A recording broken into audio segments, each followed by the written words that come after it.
우리는 계속해서 요한복음에 나오는 나는 무엇이다라는 예수님의 자기 선언을 살펴보고 있습니다. 예수님의 자기 선언 첫 번째는 나는 세상의 빛이다였죠. 요한복음 8장 12절 같이 읽겠습니다. 예수께서 또 말씀하여 이르시되 나는 세상의 빛이니 나를 따르는 자는 어둠에 다니지 아니하고 생명의 빛을 얻으리라. 이 생명의 빛인 예수님을 영접할 때 지옥 갈 어둠, 영혼의 어둠이 사라지고 빛의 자녀로 거듭 태어나게 되죠. 그래서 빛의 자녀들답게 어둠의 일, 부끄러운 일, 어둠의 일을 다 그만두고 빛 대신 주님을 따라가는 것이 신앙생활이죠. 자, 두 번째는 뭡니까? 나는 양의 문이다. 요한복음 10장 7절과 9절 같이 읽습니다. 그러므로 예수께서 다시 이르시되 내가 진실로 너희에게 말하노니 나는 양의 문이라. 내가 문이니 누구든지 나로 말미암아 들어가면 구원을 받고 또는 들어가며 나오며 꼴을 얻으리라. 이 양의 문인 예수님을 통해 들어가고 나오면서 생명을 얻고 꼴을 얻는다는 거죠. 그래서 우리가 할 일은 무엇입니까? 이 양의 문 대신 예수님을 수시로 드나드는, 그래서 예수님과 더 친밀한 삶을 살아야 한다는 것이죠. 세 번째는 무엇입니까? 나는 선한 목자다. 요한복음 10장 14절 15절입니다. 나는 선한 목자라. 나는 내 양을 알고 양도 나를 아는 것이 아버지께서 나를 아시고 내가 아버지를 아는 것 같으니 나는 양을 위하여 목숨을 버리노라. 선한 목자 되신 예수님이 나를 전인적으로 하신다는 거예요. 나의 모든, 나의 이 상처 아픔도 알고 나의 이 은밀한 죄도 아시고 주님이 다 하신다는 거예요. 그리고 내가 내 힘으로 구원받을 수 없는 연약한 존재라는 것을 아시고 친히 예수님이 이 땅에 오셔서 나를 대신하여 십자가에 죽으시고 구원의 길을 여셨다는 겁니다. 무능하고 고집세고 어리석은 양 같은 우리 인간도 선한 목자 되신 예수님을 만날 때 행복의 문이 열려지는 거죠. 그래서 다윗이 고백한 것처럼 여호와는 나의 목자시니 내게 부족함이 없으리로다. 이 고백이 저와 여러분의 고백될 수 있기를 주의 이름으로 축복합니다. 오늘은 예수님의 자기선언 네 번째입니다. 나는 부활이요 생명이다. 나는 부활이요 생명이다. 자, 오늘 이 본문 25절 말씀을 다시 읽겠습니다. 예수께서 이르시되 나는 부활이요 생명이니 나를 믿는 자는 죽어도 살겠고. 예수님이 스스로 뭐라고 말씀하십니까? 나는 부활이요 생명이다. 여러분 이 말씀을 하신 배경을 잘 아시죠? 예수님의 사랑하는 친구 나사로가 병들었다는 소식을 들었죠. 자, 요한복음 11장 5절 6절입니다. 예수께서 본래 마르다와 그 동생과 나사로를 사랑하시더니 나사로가 병들었다함을 들으시고 그 계시던 곳에 이틀을 더 유하시고. 여러분, 사랑하는 나사로가 병들었다는 소식을 들었습니다. 우리가 알고 있는 예수님의 모습, 정말 마음이 따뜻하시고 죄인과 병자들을 불쌍히 여기시는 예수님의 그 모습을 우리가 알고 있잖아요. 예수님의 평상시의 모습이라면 또 우리가 기대하는 예수님의 행동은 무엇입니까? 당장 나사로에게 가시는 거예요. 그런데 예수님은 이 나사로의 소식을 듣고도 이틀이나 지체하십니다. 오늘 본문 17절에 보면 나사로가 무덤에 있은 지 이미 나흘이라. 유대 랍비 전통에 의하면 이 죽은 지 4일째 되는 날까지는 영혼이 다시 그 몸에 들어가려고 시체 주위를 맴돈다. 물론 성경적이진 않지만 그런 이 전통이 있다는 거예요. 그래서 이 4일째가 되면 이제 시체가 썩기 때문에 그 영혼이 완전히 떠난다고 그렇게 생각을 했습니다. 그래서 여러분, 죽은 지 나흘이 지났다는 이 말은 완전한 포기, 절망을 의미하죠. 거기다가 이미 벌써라는 말이 더해져서 더 이상의 이제 살아날 가망이 없는 허망한 상태라는 뜻입니다. 자, 여러분, 우리가 살아가면서 뭐 여기 연세 드신 분, 뭐 여기 60대, 70대, 80대도 계신데, 여러분 인생 살아가다 보면 소위 말하는 산전, 수전, 공중전, 우주전에 사이버전까지 맞죠? 다 우리가 겪어요. 인생 살다 보면 여러 가지 문제들 때문에 참 어렵지만 그래도 그 모든 문제는 죽음 앞에 큰 소리 칠 수 없어요. 인간의 가장 큰 문제는 누가 뭐라고 해도 죽음의 문제입니다. 인간의 가장 큰 문제는 불행이 아닙니다. 경제, 돈, 그게 아니에요. 가장 큰 문제는 죽음의 문제예요. 자, 당신이 이제 한 달밖에 못 삽니다. 건강검진을 갔더니 의사가 이렇게 사형선고를 내리네요. 자, 그렇게 이 사형선고를 받은 인간은 크게 두 가지의 반응을 보입니다. 첫 번째는 뭐냐면 쾌락주의예요. 쾌락주의. 여러분, 이 쾌락주의의 뿌리가 뭐냐면 죽음에 대한 두려움이에요. 이 죽음에 대한 공포를 잊기 위한 도피처가 어디냐면 쾌락입니다. 그래서 헤로도토스의 역사라는 책에 보면 옛날 이집트에서 파티를 할 때 그 파티에 흥을 돋우기 위해서 하는 퍼포먼스가 있어요. 실제 사람을 죽었을 때 쓰는 그 관을 가지고 와서 그 관에다가 인형, 사람의 인형, 사람 모양의 인형을 넣습니다. 그리고 4명의 종이 그 관을 들고 이렇게 다니면서 이렇게 외쳤습니다. 여러분, 죽으면 다 이렇게 됩니다. 그러니까 오늘을 즐기세요. 오늘 마음껏 노세요 라고 말하는 거예요. 그러면 이 말을 들은 그 참석자들이 어떻게 해요? 흥분해서 그래, 인생은 짧아, 인생은 놀아야 돼, 오늘 즐겁게, 오늘 즐기자 이러면서 막 파티를 했다는 거예요. 무엇입니까? 죽음의 공포를 잊기 위해 쾌락 속으로 빠져드는 거예요. 이 사람들의 이런 심리를 스페인어로 케세라세라 그렇게 말합니다. 무슨 말이냐면 될 대로 되게 하라. 어차피 뭐 인생 뭐 있냐, 죽으면 끝인데 그냥 쾌락에 자기의 몸을 내어 던지는 거죠. 마음대로 되는 대로 사는 거예요. 현실의 즐거움으로 죽음의 공포를 잊으려고 시도하는 것이 쾌락주의입니다. 자, 쾌락주의가 있다면 정반대가 있죠. 그게 바로 금욕주의예요.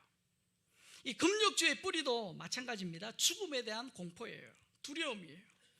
쾌락주의가 죽음을 잊기 위해서 쾌락에 빠져드는 것처럼 이 금욕주의는 죽음을 인정합니다. 그리고 인간의 힘으로 그 죽음을 정면 돌파하기 위해 노력하죠.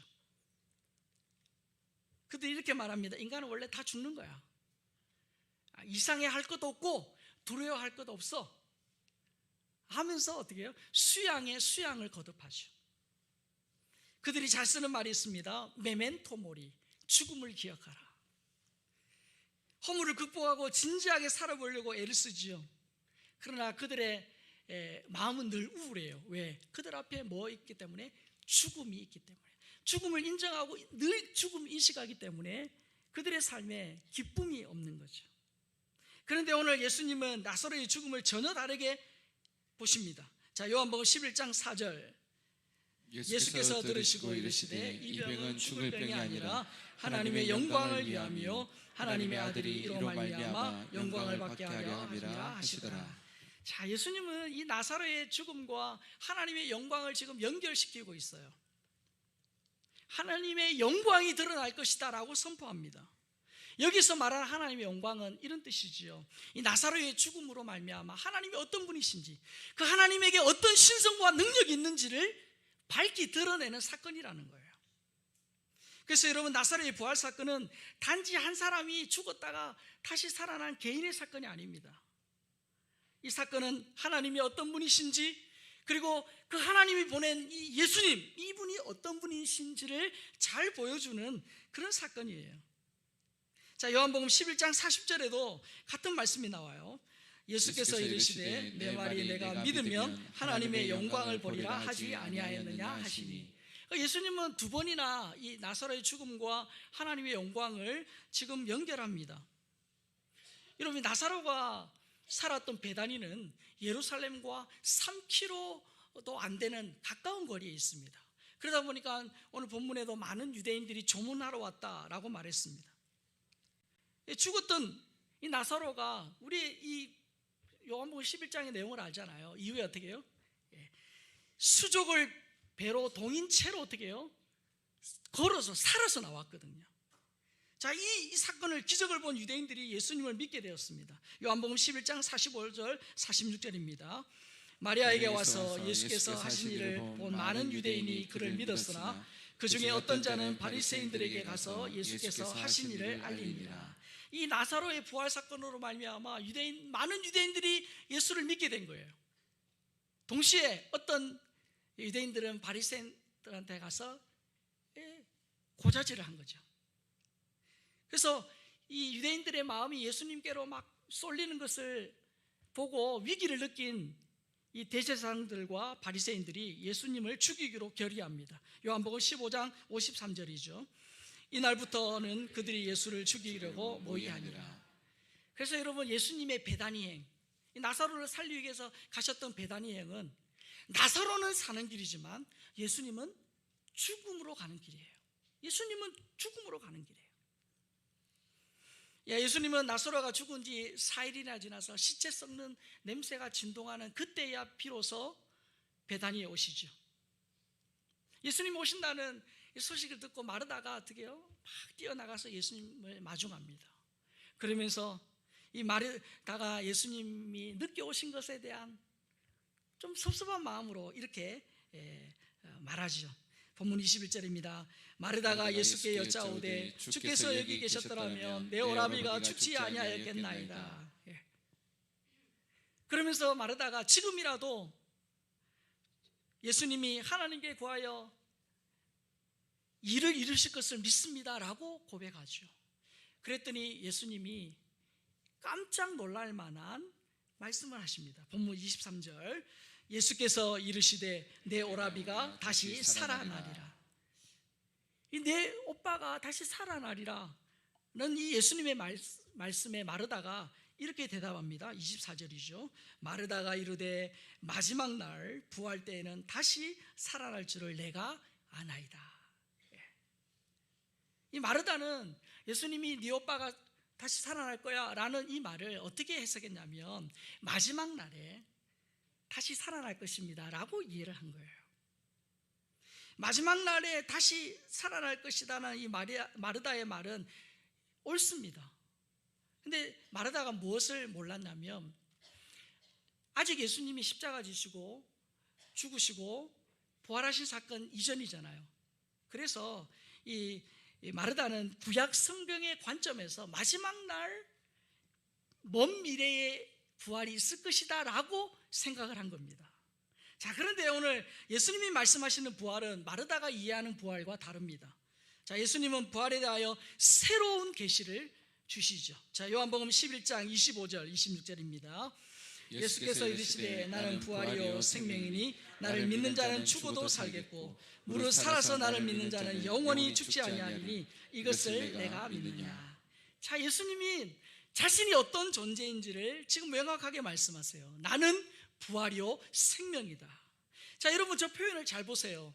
예수님이 이렇게 말씀하지 않으셨어요. 내가 부활과 생명을 줄 것이다 라고 말씀하지 않으세요. 뭐라고 말씀하세요? 예수님 그분이 부활이라는 거예요. 예수님 그 자체가 생명이라는 거예요. 그래서 부활은 먼 미래에 일어날 사건이 아니라 지금 그 자리에 있는 바로 예수님 그분이 부활이고 생명이다 라고 말씀하신 겁니다. 그래서 생명이신 예수님을 믿는 사람은 예수님의 하신 말씀처럼 죽더라도 부활한다는 거예요. 죽음이 끝이 아니라는 거예요. 그래서 여러분, 우리 성도들의 장례식은 믿지 않는 분들의 장례식과 다릅니다. 그분들은 죽으면 끝, 이제 아니에요. 성도의 죽음은 이 땅과는 비교되지 않는 천국에서의 새로운 삶이죠. 완전히 다릅니다. 생명이신 예수님을 믿는 자, 예수님 뭐라 하세요? 영원히 죽지 않는다, 그렇게 말씀하세요. 여기서 영원히 죽지 않는다라는 말은 육체적으로 죽지 않는다는 의미가 아닙니다. 영적으로 죽지 않는다는 의미죠. 왜요? 예수님을 믿으면 영적으로 죽었던 사람이 어떻게 해요? 다시금 살아나거든요. 영적으로 다시 하나님과 연결될 때 그 잃어버렸던 그 영적인 영원한 생명을 다시 얻게 되는 것입니다. 그래서 먼 미래의 사건으로 알고 있던 부활은 예수님을 믿는 순간 지금 여기에서 일어나는 줄 믿습니다. 죽어봐야 아는 게 아닙니다. 죽어서 천국에 가야지 생명을 얻는 게 아니에요. 예수님을 믿고 예수님 안에 거하는 순간부터 생명을 얻는 것입니다. 그래서 예수님을 믿는 순간 부활은 먼 미래의 사건이 아니에요. 예수님을 믿는 순간 이미 내 안에 부활의 주님이 오신 줄로 믿습니다. 그래서 예수님이 요한복음 5장 24절에 보면 이렇게 선포하시죠. 같이 읽습니다. 내가 진실로 진실로 너에게 이르노니 내 말을 듣고 또 나 보내신 이를 믿는 자는 영생을 얻었고 심판에 이르지 아니하나니 사망에서 생명으로 옮겼느니라. 저 말씀 잘 보세요. 영생을 얻을 것이고 사망에서 생명으로 옮겨질 것이다 라고 말씀합니까? 이미 얻었고 사망에서 생명으로 옮겼느니라. 헬라 원문으로 보면 완료형이에요. 이미 이루어진 거예요. 죽어봐야 생명 얻고 죽어봐야 부활 얻는 게 아닙니다. 예수님을 믿는 순간 부활이요 생명이신 그분을 우리 마음속에 주인으로 모셔드리는 그 순간 우리에게 생명과 부활이 있는 줄 믿습니다. 이미 이루어졌다는 거예요. 자, 예수님이 나사로를 살리신 그 현장에는 많은 유대인들이 있었어요. 예수님은 나사로를 살리면 자신은 죽게 된다는 사실을 알고 있습니다. 그럼에도 불구하고 공개적으로 나사로를 살립니다. 여기에는 몇 가지 이유가 있어요. 첫 번째 이유는 뭐냐면 예수님에게 죽은 자를 다시 살리는 권세가 있다는 것을 보여주기 위함입니다. 예수님에게 부활의 권세가 있다는 거예요. 구약에서 보면 사람을 살리고 생명을 주는 분은 하나님이십니다. 그런데 그 하나님이시고 하나님의 아들이신 예수님도 사람을 살리고 생명을 주시는 분이라는 거예요. 그래서 예수님이 생명의 근원이십니다. 그래서 예수 믿을 때 영원한 생명이 주어지는 거예요. 예수님은 죽은 자도 다시 살리는 권세가 있음을 믿습니다. 그래서 예수님은 여러분 나사로 살릴 때 하면 본문 잘 아시잖아요. 여러분 무당 굿하는 거 보셨습니까? 예. 무당 굿은 막 뭐 사람이 많아요. 뭐 두드리고 맞죠? 뭐 많이 차려놓고 그리고 휘황찬란한 막 그런 색 옷을 입고 뭘 들고 막 춤을 추고 막. 여러분 지금 예수님이 나사로를 살릴 때 무당처럼 그런 화려한 퍼포먼스를 하신 게 아니에요. 어떻게 살리셨죠? 나사로야 나오너라. 말하신 거예요. 말로 나사로야 나오너라. 여러분 이 말 한마디면 충분하다는 거예요. 뭐 어떤 다른 대단한 어떤 행위가 있었던 게 아닙니다. 예수님의 말에는 죽은다도 다시 살리는 권세가 있다는 거예요. 어떤 목사님이 이 본문을 설교하면서 이런 웃긴 해석을 하셨죠. 만약에 예수님이 나사로야 나오너라 그렇게 말씀하지 않으시고 나오너라 그랬으면 모든 죽은 자들이 살아서 나오는 사상 초유의 사건이 일어났을 텐데 예수님이 나사로야 나오너라 그러셨다는 거예요. 여러분 뼈 있는 농담이지 않습니까? 예수님이 공개적으로 나사로를 살린 두 번째 이유는 뭐냐면 마지막 날 모든 사람이 부활할 것을 미리 보여주시는 거예요. 예표하는 겁니다. 여러분 죽은 나사로가 살아난 것은 한 개인의 죽음과 부활이 아니에요. 미리 보여주는 징조, 즉 예표입니다. 마지막 이 심판의 날이 되면 성도는 부활합니다. 자, 그러면 예수를 모르는 불신자들도 부활할까요, 안 할까요? 제 질문은 항상 확률 50%의 질문만 드리죠. 부활할까요, 안 할까요? 자, 요한복음 5장 28절 29절에 보면 답이 있어요. 시작. 시작. 이를 놀랍게 여기지 말라. 무덤 속에 있는 자가 다 그의 음성을 들을 때가 오나니 선한 일을 행하는 자는 생명의 부활로 악한 일을 행하는 자는 심판의 부활로 나오리라. 마지막 심판의 날이 되어서 예수님이 부르면 무덤 속의 모든 자가 일어날 것이다. 부활한다. 의인도 악인도 신자도 불신자도 다 부활한다는 거예요. 그러나 차이가 있습니다. 무슨 차이입니까?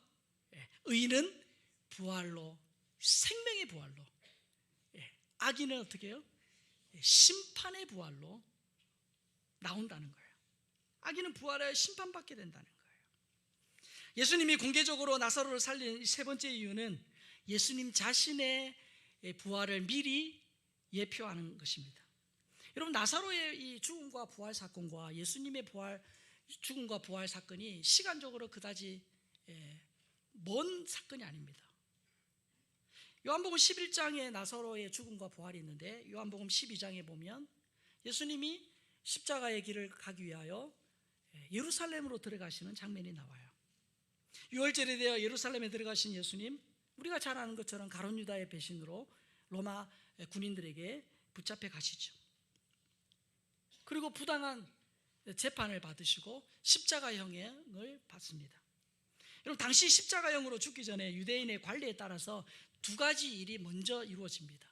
첫 번째가 뭐냐면 심한 매질이에요.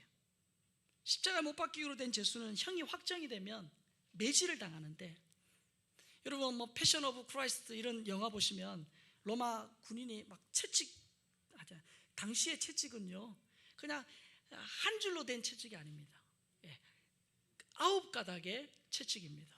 그리고 저 끝에는 아주 쇠붙이나 날카로운 그런 이 뼈를 갈아가지고 아주 날카로운 뼈 조각을 저 끝에다 붙여놨습니다.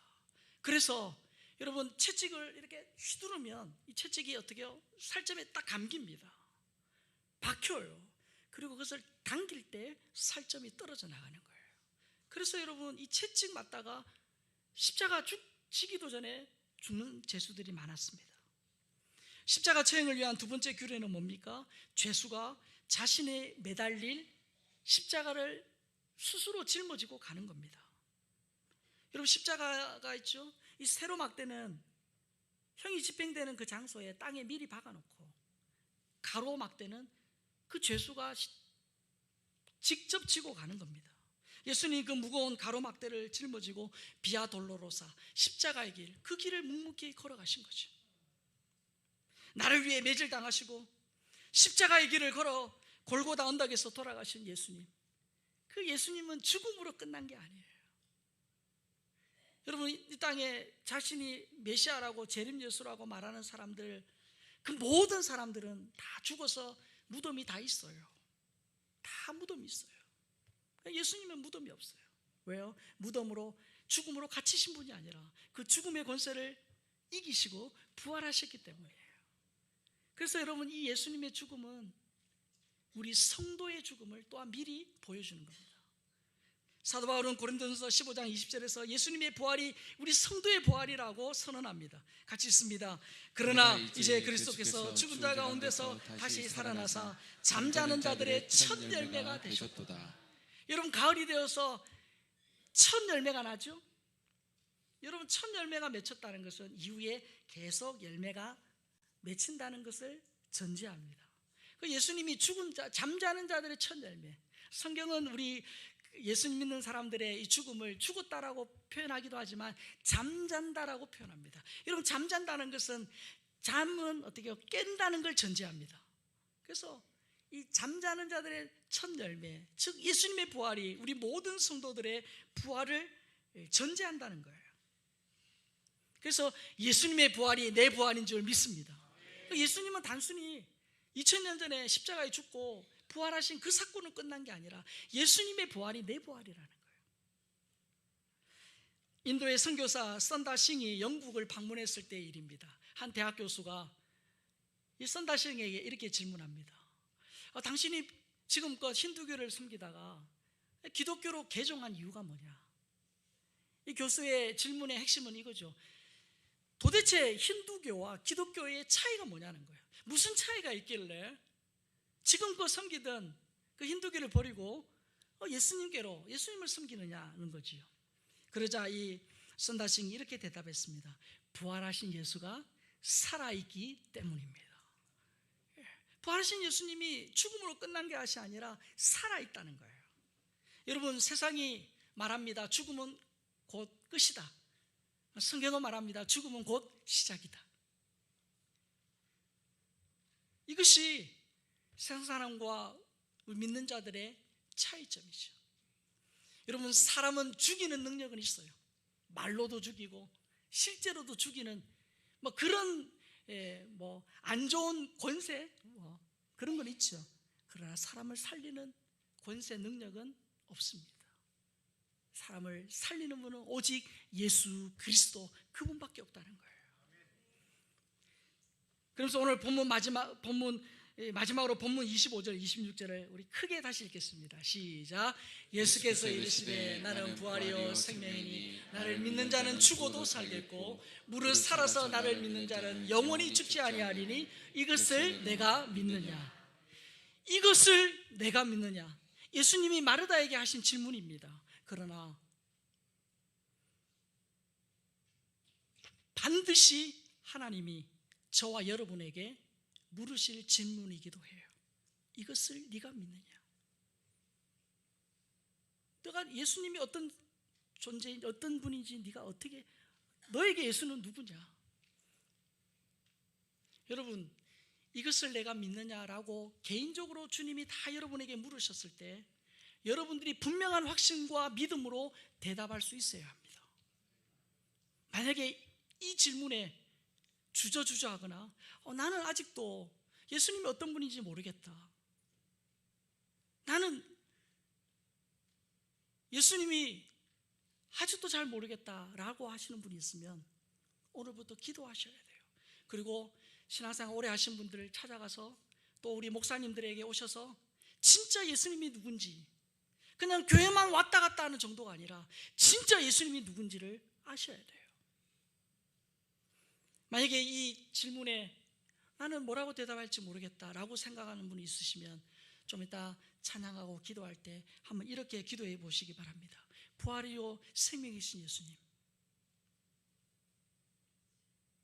지금 저를 찾아오셔서 나의 구원자가 되어주시고 내 인생의 주인이 되어 주옵소서. 그래서 분명한 믿음과 확신을 가지고 예수님을 만나게 해주십시오. 하나님, 부활이요 생명이신 주님, 저를 찾아와 주십시오 라고 한번 기도해 보십시오. 여러분, 저 질문 앞에 분명한 확신과 믿음으로 대답하고 이 인간의 가장 큰 문제인 이 죽음의 문제를 이기신 그 예수님, 여러분, 죽음의 문제를 예수님이 이기셨다면 죽음보다는 덜한 지금 여러분들이 삶의 현장에서 겪고 있는 문제, 그 문제, 예수님이 죽음의 문제를 이기셨다면 여러분 삶에 지금 겪고 있는 그 문제도 예수님으로 충만할 때 너끈히 이길 줄 믿습니다. 죽음의 문제까지 이기신 예수님, 그 예수님을 모시고 주인으로 모시고 살아갈 때 예수님이 여러분들이 겪는 그 모든 어려움과 문제 속에서도 감당할 수 있는 힘, 용기, 은혜 주실 줄 믿습니다.